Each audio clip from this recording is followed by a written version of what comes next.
This season of Trucksafe Live is presented by LogRock. LogRock builds technology tools to help trucking companies stay compliant with federal and state regulations. LogRock is easier. We connect to multiple systems like your FMCSA account and ELD, so you only have to use one system. LogRock is faster. We automate tedious tasks so you can use your time more effectively. LogRock is smarter. We notify you of issues like expiring or missing documents before they happen, so you can be proactive rather than reactive. Setup is easy, and most of our customers are online shortly after signing up. Request a demo now at logrock.com.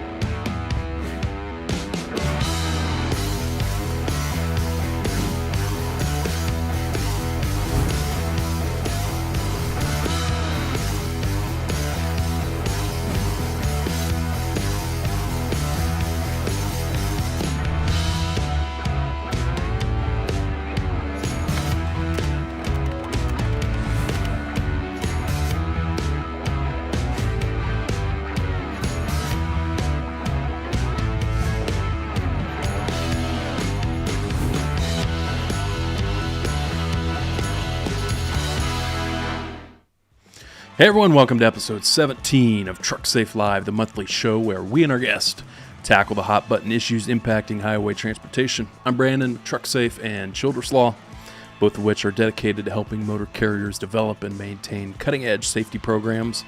Happy New Year to everyone. This is the first Trucksafe Live of the new year. So welcome back to those who have tuned in the past, and welcome if you're new to the show. Appreciate you being here. If you're here with us, say hey in the comments so we know that you're here. And as we go along, certainly if you have any questions or comments on the topic today, be sure to throw them in the comments so we can bring them up as we're going along here. Excited about the show today. We're talking about the intersection of driver recruiting and compliance, a topic that is obviously very important to the industry, especially when we start talking about things like the driver shortage. We'll get into that and what motor carriers can do to hopefully recruit safer and more compliant drivers in the midst of that shortage. So that's what we're going to talk about today. Before we do so, I got a couple things going on at Trucksafe that I wanted to mention. First of all, if you're not a part of the Trucksafe Compliance Network, make sure you check that out, trucksafenetwork.com. Or download our app. It's available in the App Store or the Google Play Store. Just search for Trucksafe and you'll find it. The network is really a space that we developed. It's a social network for fleet safety professionals and risk advisors and trucking company owners, safety managers, those types of folks to gather together and learn from one another, ask questions, and then also have access to all of our compliance-related content. We do monthly webinars for network members. We put a lot of our articles and a lot of our YouTube videos and stuff like that in the app. So be sure to check that out if you haven't already. Next up, I want to talk about our boot camp, the Trucksafe Fleet Compliance Boot Camp. We're really excited about this. It's going to be April 19th through the 20th in Indianapolis. First one will be in Indianapolis, and we're going to have one later in the year, probably in Orlando. We're still ironing out the details for that, obviously. But the boot camp is it's going to be a 2-day in-person conference where we're going to have a limited number of folks, again, safety professionals, insurance folks, and then, owners of small trucking companies, those types of people, gather together, and we're going to really go in-depth into DOT compliance topics, everything from driver qualification, hours of service, vehicle maintenance, drug and alcohol testing, really the nitty-gritty of what it takes to manage a compliance program. And more than that, this isn't just going to be one of those programs where you go and you sit there, listen to people ramble on for hours on end. It's going to be hands-on. We're going to have a bunch of exercises, like sample driver qualification exercises, sample log auditing, that type of thing, to really get hands-on with these topics and understand how to build out a cutting-edge safety program. So if you're interested in that, check it out, trucksafebootcamp.com. Registration is open now. The spots will fill up fast. As I said, we're going to limit it to a small group so that we can spend more time with each of you to really dig into your own fleet compliance program back home. So check that out. We're still running a promo that we started last year. So if you are interested in joining us for that, enter the promo code HOLIDAY20 when you check out, and that'll get you 20% off your registration. So be sure to catch that here soon. And then a couple of other events that we have coming up. At least on the Trucksafe side of things, I will be at the Florida Trucking Association Safety Summit next Wednesday, February 1st in Orlando. If you are local to the area, or you just want an excuse to check out Disney World with your family, feel free to join me. I will be there speaking on driver qualification issues. That is free to attend, free to register. You can check it out on Florida Trucking Association's website, and I hope to see you there. And then later next month, I will be at the Indiana Motor Truck Association, IMTA's Transportation Summit, February 22nd, 23rd in Indianapolis. That's open to IMTA members and non-members alike. At that one, Jared and I will be talking about autonomous trucks, so that should be interesting. So check that out, IMTA's website, if you are interested in attending that. All right, so that wraps up all of the things going on at Trucksafe. Sam says, hey Sam, glad you're here. Let's segue into today's topic. Topic of today is where recruiting meets compliance. And as I said, we at Trucksafe have been presenting a lot on the importance of thoroughly and properly vetting your driver applicants. If you are a member of the Trucksafe network, you'll recall that the last free webinar we gave was all about the driver qualification process. That's what I'm talking about at the Florida Trucking Association coming up. And we talk regularly about the consequences of not getting that process exactly right. And so, it turns out this process really starts with the recruiting phase, getting quality candidates interested in your company, attracting safe and compliant drivers. It's crucial. So how do we do that? That's what we're tackling in today's episode. I'm excited to be joined by a good friend, an industry veteran, Jeremy Reymer, founder and CEO of DriverReach. Welcome, Jeremy.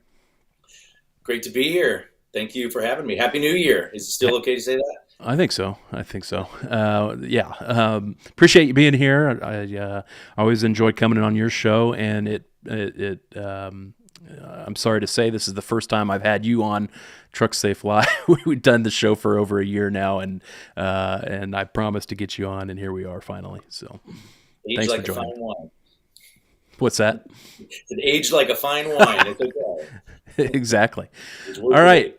So for those watching who aren't familiar with DriverReach or Jeremy Reymer, I'm sure most of them are, can you give us a little background on how you got into trucking and on DriverReach specifically? Yeah, sure. Actually, trucking definitely wasn't on the radar. Grew up in Southern California for a good, first 30 years of my life for the most part, and actually worked on the trading floor of the Pacific Stock Exchange for about 7 years. And it closed down, and I had an opportunity to be a part of a business in Indiana that I was asked if I would be interested in moving to Indiana and getting into the trucking industry. And I said no, because I lived a block from the ocean in Long Beach, California, and it just wasn't appealing. But as I started talking about it a little bit more, and it started to kind of, all right, let's give it a shot. Got married. My wife and I moved to Indiana, and then I realized it opened my eyes. First of all, not that I didn't know trucking was a big industry, but I was specifically focused on the recruiting side of the industry. And it really opened my eyes to how critical the industry is for the country. But also, this is in 2003 that I'm talking about. Driver shortage, top issue. Not a whole lot has changed, but it was eye-opening, and I got excited about, this is something that I feel like I can get my arms around. And then you realize what a great industry it is you start building relationships with people, and that this is like the salt of the earth, sort of industry. And then next thing you know, you look back and shoot, that was 20 years ago. Yeah, no kidding. Yeah, I think I was in elementary school back then. Rub it in. But, so you moved to Indiana. Where do you start from there? So when I moved to Indiana, I was running a driver staffing company called Driving Ambition. That I ended up, it was a family business. My mother had actually started it, and I ended up, when I joined, it was I think in its first year, maybe year and a half, and I got really excited about just opportunities. And I think I don't know how into the weeds we'll get as far as how the industry has changed from then to now, but certainly back then I saw a lot of opportunity to um, automate things and to make things more consistent. In any way, I really got excited about it. Ended up when the recession hit in 2008, I ended up actually buying the company from my mother. She retired, moved to California, and we were fortunate that we were able to muscle through that time and grow that. And as we were growing that and starting to scale and grow out through the Midwest, I recognized that I started building technology to help me scale faster and grow and be more consistent.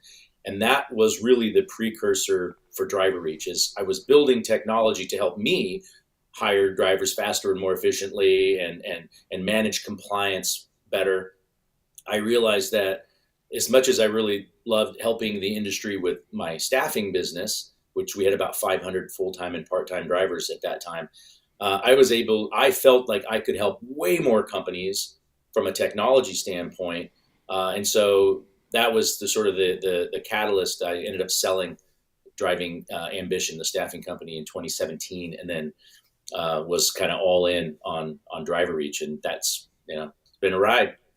Yeah, you and I have talked on your show about kind of the advances in technology in the industry overall, and laughing about still dealing with faxes. A big part of the qualification process still involves fax machines. But as we move along here, we're starting to finally catch up to the times, I think, with things like electronic logging devices in the trucks and some of the pretty exciting technology when it comes to autonomous trucking and stuff like that. So I am curious, you mentioned, getting into the weeds about how things have evolved. How has, driver recruiting specifically evolved since you first got into the industry? Let's see. I'm going to predate, Craigslist even, I mean, putting ads in paper, in the newspaper. I mean, that was a thing I did for a long time, and everybody did, the Indianapolis Star. I mean, you grab the Sunday paper in the Indianapolis Star. I mean, they made a lot of money selling ads at that time. And, a lot of telephone, there wasn't texting. Nobody texted back then. That wasn't a thing. Although I did have the Nextel. Remember Oh yeah. Yeah. Yeah. You click it and beep, beep. Yeah, that was always annoying at the least, Oh opportune yeah. times. Grocery store, church, Yeah. Perfect. But a lot of phone call interviews. You have a driver come in to your office and fill out a paper application. We used to buy applications by the hundreds where you had, with perforated edges, and it was the DOT application, and paper files and faxing. You order back then through, HireRight and, some of your background checks and sending out via fax the previous employment verifications. I mean, very heavy manual lift. And kind of what you said earlier, you recognize that the industry certainly has embraced technology. We're getting there, but still you said faxes. I would say it's still very ubiquitous in this industry. Oh yeah. Especially as you go, further downstream, which is where most of the carriers are, in the industry. So there's still a long way to go, but definitely less reliance on paper today. And yeah, for sure. I mean, when we go out and do mock DOT audits, which we do fairly regularly, I would say probably 75% of the files that we review are paper-based files still, even to this day. Most of the carriers we work with have not adopted any kind of electronic storage system for driver files, maintenance files, anything like that. And, that's how it's been historically. And, it wasn't even until, I want to say maybe 5-6 years ago that the FMCSA even came out with a rule that specifically allows motor carriers to keep their records in electronic format and get digital signatures and like that. And stuff like that. So, we're there. We're from a regulatory standpoint. Now it's just a matter of getting folks to turn that corner. Yeah, for sure. yeah. And What anytime about you have an economic downturn, that sort of slows that process down. But I really do think it's inevitable. It's logical. It makes sense.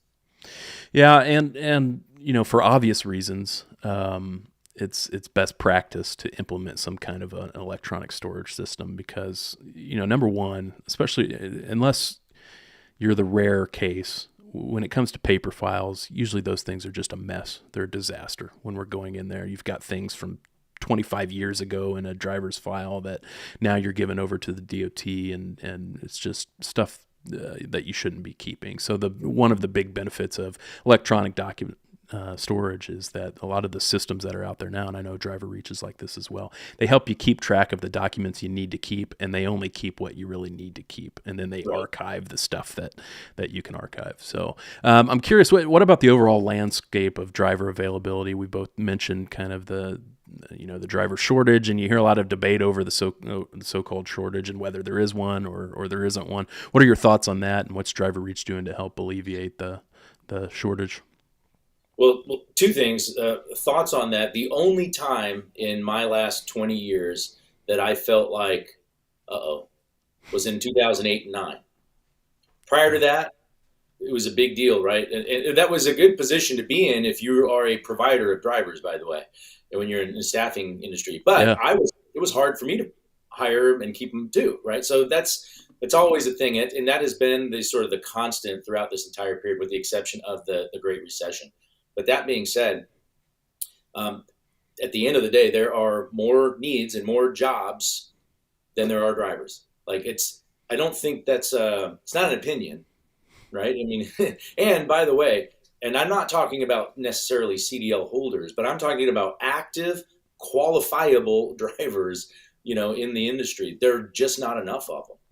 Yeah. And so I'm a huge proponent of the concept of reducing the minimum age, not just arbitrarily, of course. It needs to come with really heavy focus on training. And I'm a huge proponent of that because I think that makes sense. We're losing out on some really good talent that may never get into the industry because it's not even an option until they're too old. And not that anyone is too old, but I mean, they've already gone down a different path by then. Yeah. Yeah. If you can't recruit them straight out of high school, which you can't now, you're kind of losing them. There's going to be a gap of time where they're going to have to find something to do, and then you may lose them forever. So getting that age down is something that I know a lot of folks are working on. We've got the Safe Driver Apprenticeship Pilot Program that we've talked about in the past. And for many years, in most states in the country, the age limit is something less than 21. It's usually 18. You can be 18 years old and operate intrastate commerce in most states in the country. So I think that's I agree with that. And I also think that there is a driver shortage. You'll hear people on one side saying, no, there's no driver shortage. That's a myth, and that it's really a retention issue with carriers not doing enough to keep the drivers that they got. And, I always try and stay out of those debates, but I think the truth is probably somewhere in the middle. I think we're short on drivers, but I think motor carriers could also do a better job of retaining some of the drivers that they have. So, but let's just say that if nobody can leave, right? Yeah. Man your position. You can't move, right? You're in the job that you're in. You can't leave. The idea of saying that it's just a retention issue, that in that theory, then there would be no openings, right? Because at the end of the day, if I'm taking somebody from a different carrier because I have this need, well, now they're short. They need somebody. So, and I agree. There will always, that's just the way we're in, the driver shortage is not going to go away, but but that's okay. That's the dynamics that we're in, the demand for what we do. What we have to do is make trucking a more appealing job. Yeah. And I think we've got to be able to attract, younger folks. And then we all have to level up on how we treat drivers so that I'm not as concerned that a driver leaves my company, for example, to go work for another carrier. I'm more concerned that if I don't treat them well, they'll leave the industry altogether. Yeah. And that's the problem. Yeah. And couple that with we've talked about this too in the past, the impact of the Drug and Alcohol Clearinghouse and what that has done to exacerbate the shortage. It's just crazy that the numbers line up. So ATA says we're about 80,000 drivers short. And if you look at the clearinghouse data from the last 3 years, it shows that there are about 80,000 drivers who are currently in prohibited status due to a drug and alcohol testing violation, and not having even started the return to duty process that they would have to follow to get back into the industry. So tell us about DriverReach and what exactly it is, and what you're doing to help motor carriers get those good, qualifiable drivers. I don't think that's a word. I think you made that up, but it could be. We'll go with that. So, but it makes sense, right? It does. So, I mean, at the end of the day, applicant experience is really important, and especially when you're talking about an environment that's a driver shortage. And so, it's really important to leverage technology whenever you can to make for that experience to be as rewarding as possible. If assuming that you're talking about completing a DOT application, which is always, we're in a highly regulated industry, right? There's a lot of boxes to check, but that doesn't mean that it should be a miserable experience. And so, at the end of the day, providing a platform that enables them to, as easily as possible, get that driver's data in their hands, and then provide companies with the tools that they need to communicate with those drivers, whether that's via email, via text, and then obviously with CRM functionality is really at the core of what DriverReach is. Recognizing that recruiting is sales, right? If you're in sales, you use a CRM solution. You're managing your prospects in hopes of moving them through a process, hopefully an efficient one, and ultimately culminating in a new customer, right? And in this case, it's very similar, except it's a hire. It's a driver, right? You've got prospects, you're marketing to them, you try to get them into your funnel, and it's such a parallel. And so it was really important to me when we built DriverReach that it encapsulate all of that same, recruiting is sales, sort of functionality. And then, of course, the experience when you're talking to a driver, you've got them through the process, you're getting them screened, and then you want to bring them in for orientation. The last thing you want to do when they do come in is sit down here for a day and a half or two or more and fill out a whole bunch of paperwork by hand. That's so unnecessary today when all of that can be done electronically.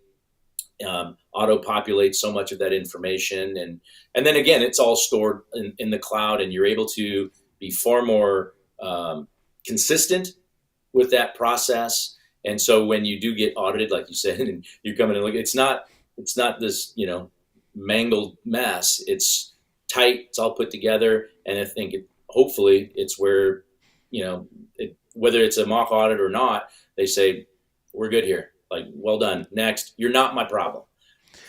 Yeah, Sam's saying, so you get a driver application, what steps should you take before putting the driver in the truck? And I think that goes right to your point, Jeremy, which is there's so many boxes that we have to check in this industry. Once we even get the driver in the door to even, as a potential candidate, we've got to do, 15 different things before we can even put them in a truck. And so if we don't have a way to effectively manage where we're at in that process, we're just going to be losing drivers and losing track of where they are in that process. And then they go somewhere else because we haven't kept track of it. Well, and you got to, and consistent too. I think that's really important. It protects you when you do. First of all, you got to check all of the boxes. It's not some. And the best way to know that you're doing, i.e. you can't say, well, we didn't drug test that guy. I mean, yeah.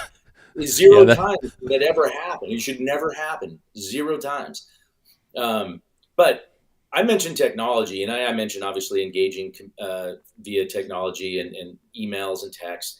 But one thing I want to emphasize, I mean, this is a people business. In no instance are you hiring that driver without having conversations with that driver, direct personal conversation. So I think it's really important. Not that I was maybe insinuating otherwise, but all the technology does is enhances that communication, that engagement. Because again, when you think of the process through the lens of the driver, how's that experience? I think that's really important. We think about, I got to check these boxes from a compliance standpoint. Yes, you do. 100% agree. But now let's look at it from their perspective. Are you making that, a positive experience? And the best ways to do that, be very communicative, very open and transparent, what to expect, what the process is, and then just be efficient. Yeah, I mean, people aren't lying when they say first impressions are key. And if you're not making a good first impression with the drivers, yeah, what are you doing? They're just going to walk out the door and go somewhere where they are respected, their time is respected, and go from there. So, I'm curious where you have seen motor carriers get this so wrong over the years in your experience. Where do they tend to screw up in that regard? Misalignment with what their messaging is and who they say that they are. And then when you engage with them, it's nowhere close. That is so important. And the advantage that drivers have today, versus even back in, when early days of '03, they can look you up online. They're going to know way more about you, way before they ever even talk to you for the first time. And so if what they're hearing, from not just what your website says, Yeah. although it could be aligned, right? But if they're seeing other people say, these guys are not safe, they don't care about you, and that it's killing you. Yeah. Get that right. Yeah, and they may be talking to your other drivers to get the real story. So I think that's an important point. One that all carriers should adopt is understand what your recruiters are saying to the drivers and make sure that it's an accurate picture. And if it's not an accurate picture, maybe you need to look in the mirror and figure out, are we saying what we wish our company was like? And if so, maybe we need to make some real changes here with the company to make it more consistent with what we're telling our driver prospects. Yeah. Well, again, I said, look at it from the driver's perspective, right? What you're telling them, is that right? Because if you're in that role, I want it to be like, you said X, Y, and Z, and then when I hear this is exactly X, Y, and Z, I feel good now. I trust you. That matters. Especially on like issues of driver pay and stuff like that. You see a lot of kind of shady motor carriers where they will kind of hide the ball on exactly what your pay is going to be, and I just think that's doing yourself a huge disservice to then put the driver in the truck, and then all of a sudden now they're surprised with their paycheck. It's not how you treat people. 100% Let's see what we got here. What can be done about non-compliant carriers hiring drivers with no CDL at all and in the country illegally? Well, first of all, not every driver is a CDL driver, as I'm sure you know. We take care of some of those. Yeah, we'll get rid of them that way. The plaintiff's bar will get rid of them. Yeah. But obviously, not all motor carriers are hiring CDL drivers. There are certainly lots of carriers out in the country that hire non-CDL drivers, which is permissible. But obviously, first things first, we at least got to follow the rules. And if we're not following the rules, we're just not going to be around long. From there, Jeremy mentioned nuclear verdicts. It's just like, even if you're following the rules to the T, you still got to, again, look yourself in the mirror and see, are we doing what is reasonable in our situation? Are we following the trends that we see with driver qualification? That's something we talk a lot about. And Jeremy, I know you're a big proponent of things like continuous license monitoring and stuff like that. Those technologies that are not yet mandated by law, but go a long way to make sure that we hire qualified drivers and that we are continuously monitoring their qualifications. But yeah, you want to maximize. First of all, minimize, risk, but that's low-hanging fruit. Like even running a PSP is not, mandatory. Right. Why would you do that for every driver though? I want to know everything I possibly can. Jeremy, it costs like $2. I know. No, well, it's like $10. Oh, okay. All right. That's the reason. I get it.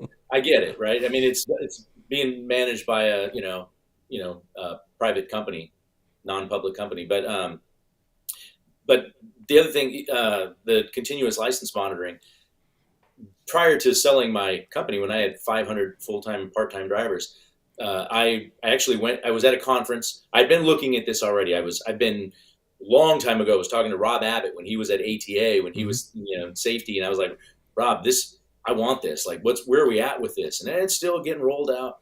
I found out, company called Samba Safety. I was at a conference and I walked up to this guy. He was his first day it was there his first week, his first conference. And I said, hey, I'm interested in this. Let's get this started. And he's like, oh, well, and he's like going to the spiel. I'm like, I already know, like, it's good. I want this. I want it for all my drivers. And it was something that was really important to me because, obviously, I mean, I want to follow the rules and I want to go beyond that to show without a doubt, if you ever inspected what we were doing and how we operated, like, this guy's doing everything he possibly can to do it right. I think that's just really important. And I think that sets that. I'm saying this, but I'm saying for carriers, if they have that attitude and mindset, the chances, the risks that they have, I think, are minimalized to a significant degree.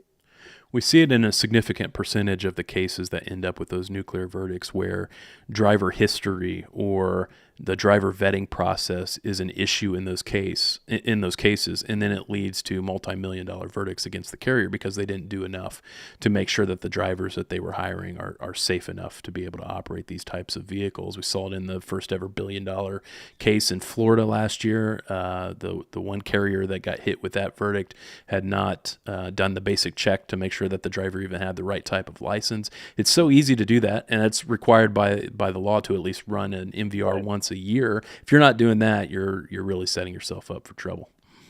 Well, and I'm not trying to be even a pitch person for continuous monitoring, but the concept, I mean, if I'm a carrier and I don't do it because I don't have to, right? I do it once a year, maybe even 2 or 3 times a year.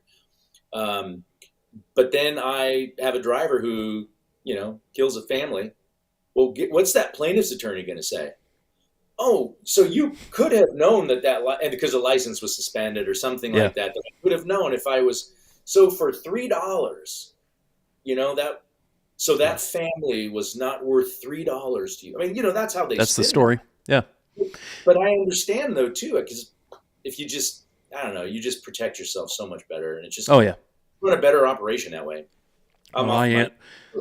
I'm with you there.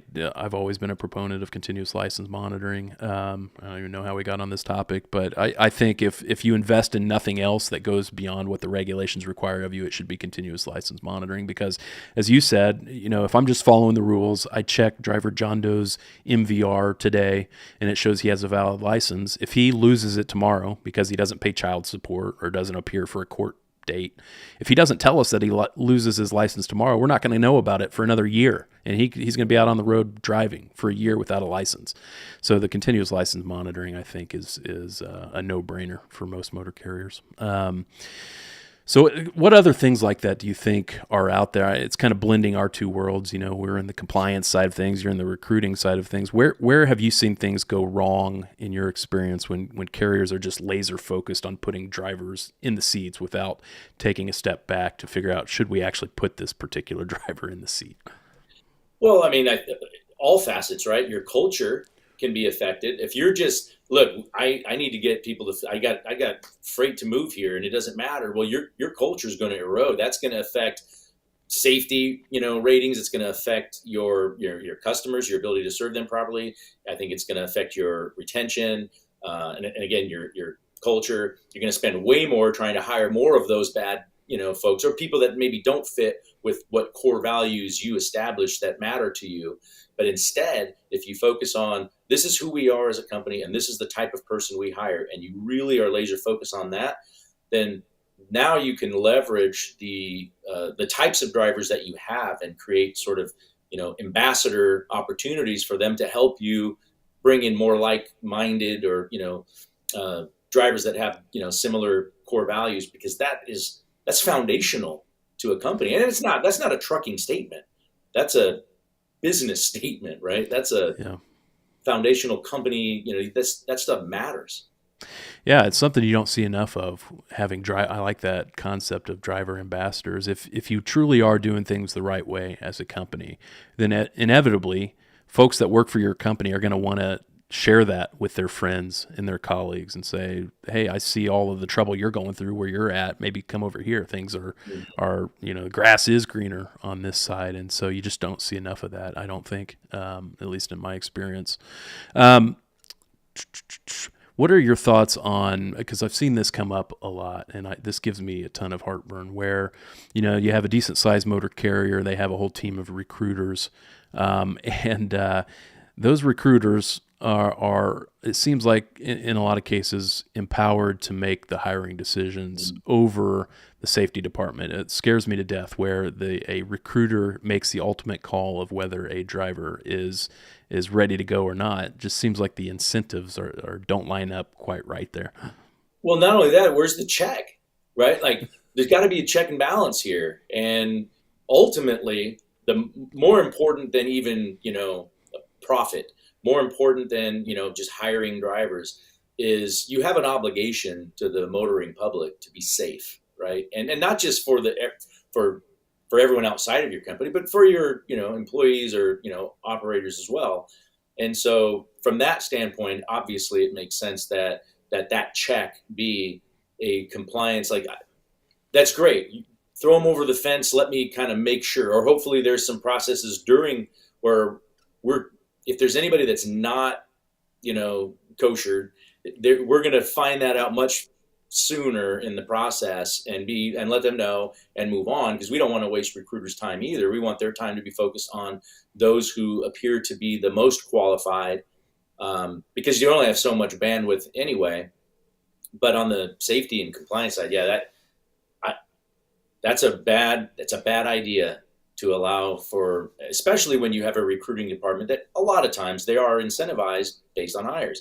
And sometimes it's not even, has nothing to do with the right type of driver and attached to any sort of longevity. It's purely just the hire, showed up for orientation. Yeah, we occasionally get asked about kind of realigning those incentives. And I've always been a big fan of, aside from just paying your recruiters commissions for putting butts in the seat, you need to tie in some kind of longevity to it. You get paid your commission if the driver's around for a certain amount of time, but also more importantly, in my view, that you get paid in part based on how safe that driver is by measuring it somehow, whether it be clean inspections or, you've got all the right documents, obviously, that type of stuff. So if you're not doing that currently with your recruiters, I highly recommend that you do something like that. Tie their compensation not strictly just to commissions based on who they put in the seat, but also to safety related metrics. Yeah, and they'll conform to the behavior based on how you're incentivizing them. So kind of to your point, that becomes an upfront conversation in the process, letting the driver know how important this is, or when they're looking at that driver's, especially PSP and stuff like that, they're seeing, this person's not the type of person that I want to bring on board, because that's not who we are as a company. That's not what we're trying to build. And vice versa, you're attracted to the ones that are, and you're communicating with them on how important that is, and for their own sake. Because honestly, they're probably incentivized. The driver's probably incentivized similarly, right? Yeah. Clean inspections and so on. So there's alignment there. Yeah, I think the other thing that can help as well is to make sure your dispatchers have at least a working knowledge of the regulatory scheme that they're operating in, especially driver qualification issues, because I've found that, if they don't really understand that process, then they're going to get you candidates who are clearly not the type of candidates that you want to be pushing through the process. So as long as you give them a working knowledge of at least the driver qualification rules, I think that could go a long way. So a related topic, something I'm interested to hear your thoughts on, because we get asked it a lot, is minimum qualification standards for drivers. So the regulations obviously set certain minimum standards, but they're pretty basic. It's essentially you got to be 21 years old, you got to be able to read and speak English, and you got to have a valid license. But beyond that, that's really all they say. But what you'll see a lot of times is carriers out there who are setting their own standards that go above and beyond what the regulations require, including higher ages, which for the reasons we talked about may not always be the best thing. But then they'll have things like minimum experience requirements and, no more than a certain number of moving violations over the last year. What are your thoughts on minimum standards and what carriers should think about when they're kind of crafting their driver qualification standards? Well, think of what's changed over the years, right? The quality of training and the expectations and the standards around that has changed, has improved, and raising the bar, industry wide. I I think that matters because when I was hiring drivers, you needed 2 years of recent experience. Like that's what we required all the time. And I started to see the industry, because of the demand, started saying, okay, year and a half, okay, a year in some instances. Some of our customers, we can work with 6 months. So I think, obviously, I think the default position is that the more experience you have, the safer the driver you are. I don't think that is always true. In fact, I know it's not always true, but I think I understand the default mindset, except that I think if they can be better trained, then I don't necessarily need 2 years or 3 years of experience. But if I don't have my own sort of, finishing school or some sort of training program myself, then I probably won't be able to hire somebody, further upstream. I'm going to need somebody that's probably got a little bit of experience under their belt. But my point is experience. While experience is really valuable, especially when you're talking about seasons and just operating in different, we just got a whole bunch of snow. So operating in that sort of environment, training by itself, unless you were training during that period of time, is not necessarily the same. Right. But I think training does move the goalposts a little bit to your advantage. Yeah, I think that's right. And, yet to be seen at this point, but I'm hopeful that the new entry-level driver training requirements, which, started in February of last year, now requires any new driver that's getting a CDL for the first time or certain endorsements. Now they have to go through, a standardized curriculum in order to be eligible to get that license or that endorsement. And so I think the whole idea with that program, FMCSA's rationale for it is if we can standardize the training that folks are getting, then when they go apply for these jobs, we can at least have some comfort that they have learned all of these specific topics, because before that, it was like the Wild West. You learn how to drive the truck from your brother, and as long as you pass the written test, you're good to go. So I'm hopeful that'll alleviate some of those concerns. Let's see here. We're about out of time, believe it or not. That went by quickly. A few things to kind of finish up here. What are you excited about in trucking in 2023? Obviously, new year, a lot of things to worry about for sure when you talk about nuclear verdicts and stuff like that. But what are you excited about for trucking in 2023? Well, the bigger picture, we touched on it earlier. I think I'm probably most excited about the fact that the industry is embracing technology more, but also there seems to be this groundswell of support under the right circumstances for reducing that minimum age from 21 to 18.